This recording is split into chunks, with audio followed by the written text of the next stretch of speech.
मुला-मुलींच्या high voltage ड्रामाचे अनेक videos social मीडियावर viral होत असतात. क्षुल्लक घटनेमुळे सुरू झालेले हे वाद पुढे मोठे रूप घेतात आणि मग शाब्दिक भांडण मारामारीत रूपांतरित होते.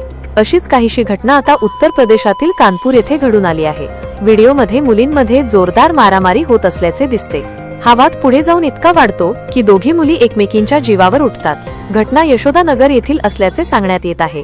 व्हिडिओमध्ये जर आपण पाहिलं तर यात दोन मुलींमध्ये जोरदार मारामारी होत असल्याचे दिसते. पांढऱ्या टॅपमधील मुलगी दुसऱ्या मुलीचे केस पकडून असते आणि ती तिला शिव्याशाप करत रागातच तिला मारत असते. व्हिडिओमध्ये मुलगी दुसऱ्या मुलीची केस ओढते, तिला जमिनीवर लोटते आणि एकामागून एक तिला थप्पड मारू लागते. ती रागातच म्हणते की तू माझ्या बॉयफ्रेंडला सोडून गेलीस, आता तो माझा आहे, मग तू अभिषेकला बाबू का बोलणार? मला सांग, तू त्याला बाबू का म्हणशील? ती वारंवार विचारते की ती त्याला बाबू म्हणेल की नाही आणि असाही आरोप करते की पीडितेने अभिषेकला सांगितले की ते आधी स्कायलॉन मध्ये भेटले होते.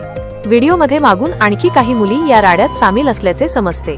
व्हिडिओमध्ये पीडित मुलगी रडताना आणि मदतीची याचना करताना दिसते. मुलींच्या टोळीने आपल्यावर हल्ला केला आहे हे समजताच पीडित मुलगी गयावया करत पाय धरून माफी मागताना दिसून येते. ही संपूर्ण घटना महामार्गावर रात्रीच्या सुमारास घडून आली. घटनेचा व्हिडिओ व्हायरल होताच कानपूर पोलिसांनी या घटनेची दखल घेतली आणि या घटनेचा सखोल तपास सुरू केला. पोलीस दोन्ही पक्षांशी संपर्क साधण्याचा प्रयत्न करत असून लवकरच यावर योग्य ती कारवाई केली जाईल असे आश्वासन पोलिसांनी दिले आहे. दरम्यान या संपूर्ण घटनेचा व्हिडिओ @तुषारक्राई नावाच्या एक्स अकाउंटवरून शेअर करण्यात आला आहे.